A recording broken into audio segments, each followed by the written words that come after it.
The fall semester of my junior year of university was spent studying abroad with my best friend in Florence. We had a blast exploring the city, checking out timeless works of art, partying every night, making new friends, and traveling the country. Before we knew it, 4 months had gone by and we were on our way back to the airport for our flight home.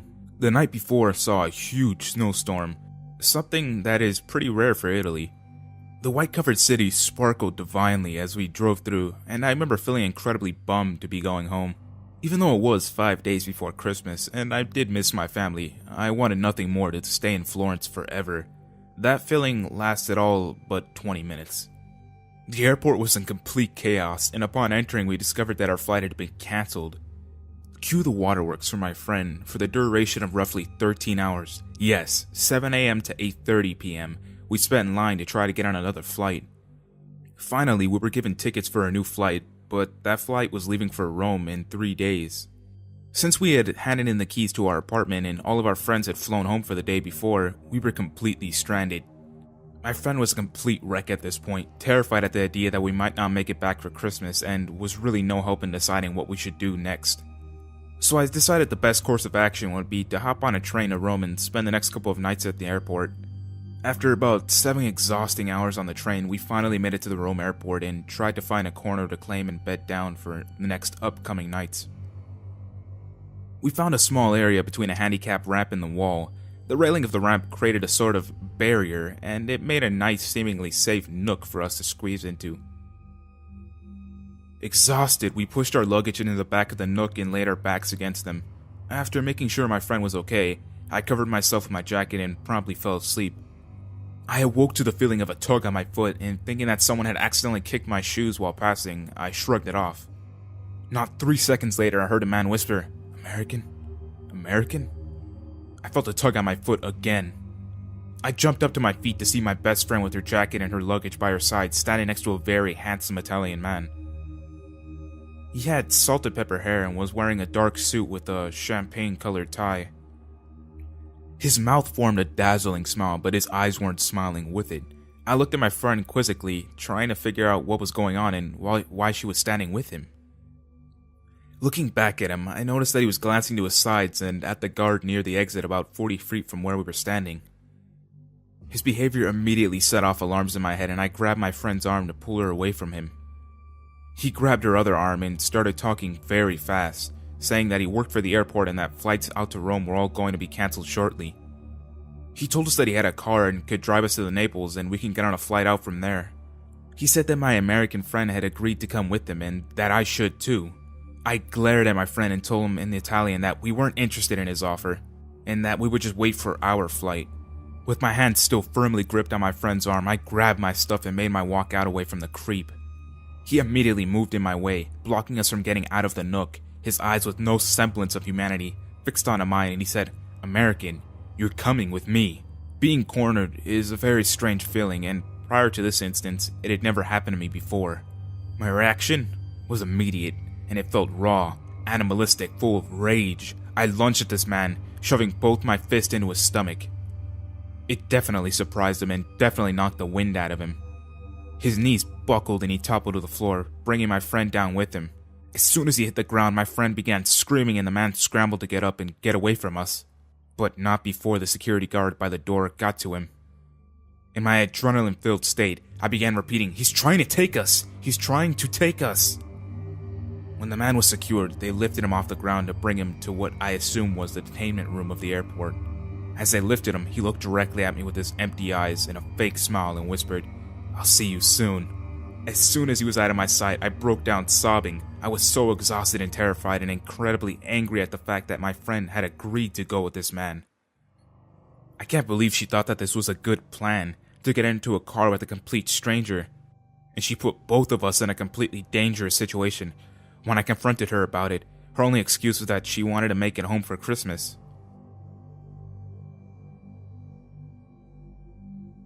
In the summer of 1996, when I was 7 years old, there were reports of a white van roaming the city that had attempted to kidnap 2 children. After a few weeks, a 3-year-old girl had gone missing in my neighborhood, and then reports started going around that the white van was seen nearby. My neighborhood was located in a quiet part of the city. They were all private homes evenly spaced, but during the early afternoons it would often be quiet due to the children at camp and parents at work. I live on a one-way street that leads down 2 blocks to the highway. It's a pretty quick getaway for someone hoping to commit a crime. This particular evening, maybe a month after the reports of the white van being sighted, I was home from camp because the one I attended was an intermission until the following week. All of my friends were away at their camps, so I was stuck alone with the babysitter. I remember it was just around 2 p.m. and I was playing in my front lawn while my babysitter was watering my mom's flowers. The phone rang and she ended up going inside. My front yard isn't very big, maybe about 8 feet from the yard. There's the sidewalk and then the street. So there's not much space between the front yard and the road that goes by my house. As I was playing with my toys, I recall that it was a very quiet evening, even if it was the middle of the day. As I was in the middle of digging a hole, I saw that at one end of my block there was an intersection and stop sign, a white van just idling in the road. I recall at the time thinking, white van, bad. As it had been drilled into me to be on the watch for a plain white van the previous month. I kept my eye on it but let my guard down and it started to approach up my road. I stood up and watched as the van approached my house. The side of the van is a sliding door and the man is literally hanging from it. And I see he gestures towards the driver. I immediately run straight into my house and slam the door. As I looked out the window, I saw that the man had gotten out and was approaching my house slowly. But as soon as he saw me slam the door, he was hopping back into the van. I quickly screamed my babysitter, who quickly attended to me and was just able to see the van as it flew away. I looked out the window and I saw the man had jumped from the van, but was just hopping back in as he saw me go back into my house. I screamed at my babysitter, who quickly attended to me and was just able to see the van as it flew up the road. My babysitter ended up calling the police, but tried to reassure me that it was just probably someone looking for a house. My parents, who obviously heard the story, tried to say the same thing. Years later, I know that I was almost kidnapped. To conclude, no one was ever charged with anything, and the little girl is still missing to this day.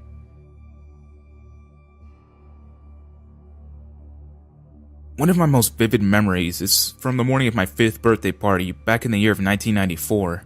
I went with my mom to the grocery store to get cake, balloons, the usual stuff.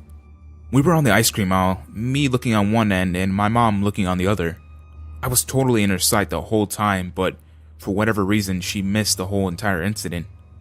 This couple, probably in their early 50s, approached me and started talking to me. The lady was overweight with a long, stringy gray ponytail.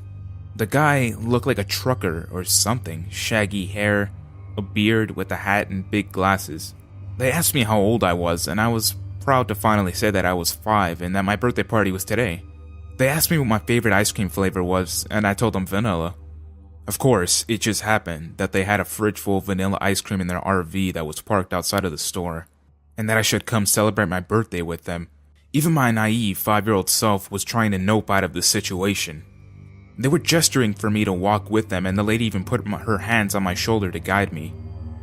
I booked it down the aisle to my mom. I guess they didn't realize she was my mom since we weren't standing together. I had told her what happened, but since she didn't see any of it, she kind of brushed it all off.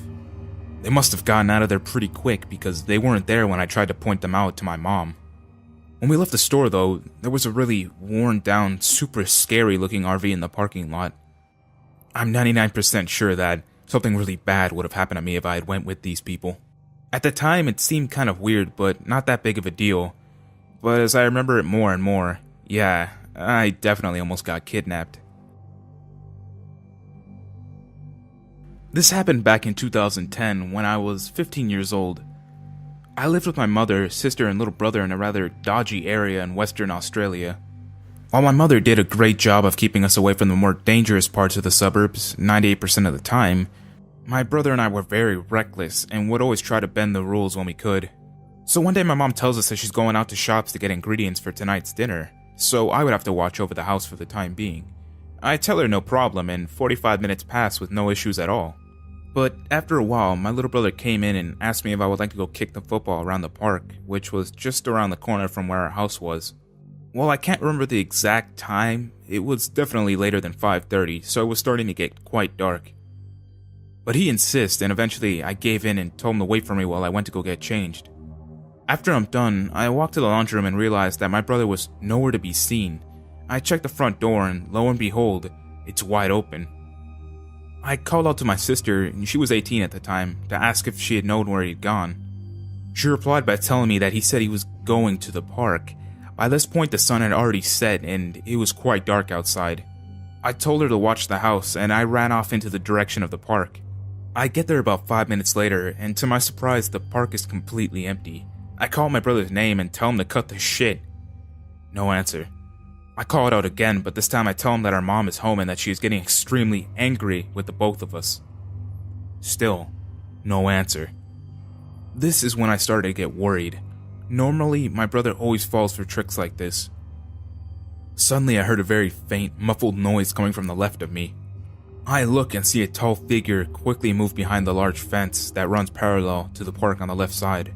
At this point, I guess you could say that my body went in overdrive. As adrenaline kicked in and I sprinted as fast as I could and went around to the other side of the fence. I almost choked when I saw my little brother, shorts off, mouth covered, being dragged across to the other end of the alleyway by a man that looked to be in his mid-40s or 50s with long, unruly hair. Now, I know that a lot of people would have screamed at this point, but for some reason I just sprinted as hard as I could at this motherfucker. I had tears in my eyes. I was more than scared for my brother. I was angry, like seriously infuriated. I was gonna kill this man. He must have heard me coming because he turned around to face me and dropped my younger brother. I had run about 20 meters and I was now less than half a meter away from him. He tried to grab at me, but I just kept running as hard as possible for me and ended up knocking him over. He tried to get back up, but I just let loose and started stomping on his face and gut. I was gonna keep going until this guy was dead, but reason came back to me after I heard my younger brother begin crying loudly. Without asking any questions, I picked him up and ran as fast as I could with him back to the house. At this point, it was pitch black and my mom was frantic. No doubt she was about to let loose on us. However, she stopped when she saw the look on both of our faces and realized that my brother didn't have any pants on. After explaining the situation, my mom gave us both the biggest hugs ever and cried with us. We called the police soon after, and I was asked by the police officers to give details about the man's appearance. I did the best I could. I was lucky that I was dealing with a rather thin man, as opposed to a muscle-bound freak who liked small kids.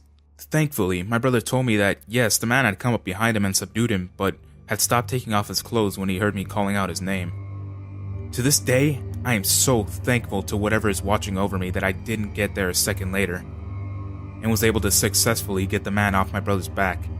Needless to say, we moved to the suburbs soon after, and now we are living in a steady, upper-middle-class suburb up north. Hey everyone, hopefully you got your daily dose of spooks, and if you enjoyed watching, then hit that like button as hard as you can. Also, if you have any recommended or personal stories you want to send me, go ahead and see my email in the description below. Feel free to send me anything you guys think is, worth reading. Well, I guess that's all I have to say about all this. I'll see you guys all in the next video. Bye.